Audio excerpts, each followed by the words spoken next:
निंदियों नया वे जागी रोवता निराहत में काहे नहीं खूब बुझत बानी कवना हालात में। निंदियों नया वे जागी रोवता निराहत में काहे नहीं खूब बुझत बानी कवना हालात में। आफत में पड़ल बा पावरा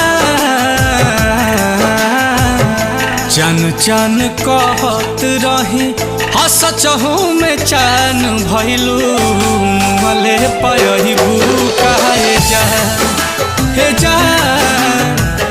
चन चन कहत रही हसचहू में चैन भइलू मले पयबू कहे जा।